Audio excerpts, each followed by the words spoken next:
News 18 India. और इस बीच एक और बड़ी खबर आ रही है। सुप्रीम कोर्ट आज मथुरा के श्री कृष्ण जन्मभूमि मामले पर सुनवाई करेगा। सुप्रीम कोर्ट ने 16 जनवरी को इलाहाबाद हाईकोर्ट द्वारा कोर्ट कमिश्नर की नियुक्ति के फैसले पर रोक लगाई थी। सुप्रीम कोर्ट ने कहा था कि इलाहाबाद हाईकोर्ट में सुनवाई जारी रहेगी, लेकिन कोर्ट कमिश्नर की नियुक्ति पर अंतरिम रोक बरकरार रहेगी। इसके साथ ही हिंदू पक्ष को नोटिस जारी कर पूछा था कि आप सर्वे क्यों चाहते हैं। हालांकि अब हिंदू पक्ष अपना जवाब दाखिल कर सकता है। तो आज सुप्रीम कोर्ट में श्री कृष्ण जन्मभूमि मामले में सुनवाई होगी। सुप्रीम कोर्ट ने 16 जनवरी को इलाहाबाद हाईकोर्ट के फैसले पर रोक लगाई थी, कोर्ट कमिश्नर की नियुक्ति पर रोक लगाई थी, और अब आज इस मामले में सुनवाई होगी। आज सुप्रीम कोर्ट में श्री कृष्ण जन्मभूमि मामले पर अब सुनवाई होनी है। तो सबकी निगाहें आज सुप्रीम कोर्ट पर रहेगी, क्योंकि इस मामले पर अब सुनवाई होनी है। हमारे सहयोगी विक्रांत यादव इस वक्त हमारे साथ जुड़े। विक्रांत, इससे पहले भी सुनवाई हुई थी, तब क्या हुआ था और आज महत्वपूर्ण दिन? देखिए, बिल्कुल पंकज, इस मामले में बहुत महत्वपूर्ण दिन है, क्योंकि जो हिंदू पक्ष है उसने उसी की अर्जी पर कोर्ट कमिश्नर की नियुक्ति हुई थी। लेकिन इलाहाबाद हाईकोर्ट ने इस मामले में जो कोर्ट कमिश्नर नियुक्त किए गए थे उस पर उसको इलाहाबाद हाईकोर्ट ने हरी झंडी दे दी थी। लेकिन सुप्रीम कोर्ट ने 16 जनवरी को जब ये मामला सुप्रीम कोर्ट में पहुंचा था, तो सुप्रीम कोर्ट ने उस पर स्टे लगा दिया था। हालांकि सुप्रीम कोर्ट ने हाईकोर्ट में जो बाकी चीजें चल रही थी सुनवाई के लिए, उस पर रोक नहीं लगाई थी, लेकिन सिर्फ जो कोर्ट कमिश्नर थे उनकी नियुक्ति पर रोक लगा दी थी। तो आज उस मामले की सुनवाई होनी है। पिछली सुनवाई हो नहीं पाई थी क्योंकि कॉन्स्टिट्यूशनल बेंच की सुनवाई चल रही थी। आज इस मामले की सुनवाई होने की उम्मीद है। और कोर्ट कमिश्नर की नियुक्ति क्यों इस मामले में जरूरी है, इसे लेकर हिंदू पक्ष अपनी दलीलें रखेगा, और वहीं मुस्लिम पक्ष जो है उसका विरोध है इस बात को लेकर। उनका ये कहना है कि कोर्ट कमिश्नर इसमें नियुक्त नहीं किए जाने चाहिए। तो आज ये पूरी तरीके से साफ हो जाएगा कि कोर्ट इस मसले पर क्या रुख अपनाता है। चलिए, बहुत बहुत शुक्रिया इस अपडेट, इस जानकारी के लिए विक्रांत यादव आपका।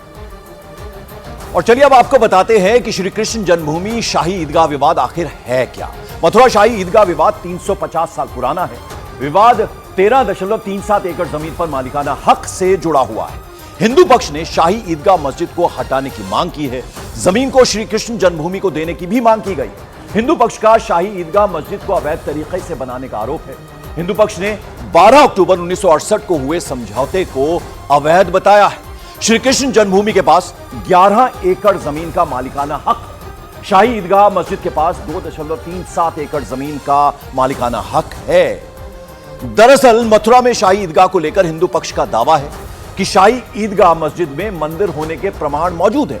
हिंदू पक्ष दावा करता है कि शाही ईदगाह मस्जिद की दीवारों पर कमल, ओम और शेषनाग की आकृति मौजूद है, और ये आकृतियां सनातन धर्म की प्रतीक हैं। शाही ईदगाह में हिंदू के होने का सबूत है, और शाही ईदगाह में स्वास्तिक का भी चिन्ह मौजूद है। तो ये तमाम जानकारियां शाही ईदगाह परिसर में मंदिर होने के प्रतीक बताए गए हैं। मस्जिद के नीचे केशव देव मंदिर का गर्भगृह है। तो ये तमाम बातें हिंदू पक्ष इसका दावा कर रहा है। वैज्ञानिक सर्वे के बाद सच सामने आएगा, ये भी दावा हिंदू पक्ष की तरफ से किया जा रहा है। तो ये तमाम बातें जो हैं अब निकल के आ रही हैं। हिंदू पक्ष ने ये तमाम दावे किए हैं कि वैज्ञानिक सर्वे होगा तब ये सच समझ के आएगा, सामने आएगा। हिंदू पक्ष का दावा है कि ईदगाह में कमल है, ओम है, शेषनाग का निशान है। वहीं मुस्लिम पक्ष का दावा है कि मस्जिद में कोई चिन्ह या आकृति नहीं है। तो दोनों में कितना डिफरेंस आप देखिए। हिंदू पक्ष क्या दावा कर रहा है और मुस्लिम पक्ष का दावा क्या है। ईदगाह में कमल है, ओम है, शेषनाग का निशान है, हिंदू पक्ष ने दावा किया। चलिए अब आपको ग्राफिक्स के जरिए यह समझाते हैं कि अभी श्री कृष्ण जन्मभूमि और शाही ईदगाह विवाद में आखिर क्या चल रहा है। मथुरा में शाही ईदगाह मस्जिद में सर्वे पर रोक लगी हुई है। पिछली सुनवाई की बात करें तो 16 जनवरी को सुप्रीम कोर्ट ने एएसआई के सर्वे पर रोक लगा दी। मतलब इलाहाबाद हाईकोर्ट के फैसले पर सुप्रीम कोर्ट ने रोक लगाई थी। दरअसल 14 दिसंबर को इलाहाबाद हाईकोर्ट ने परिसर के सर्वे को मंजूरी दी थी।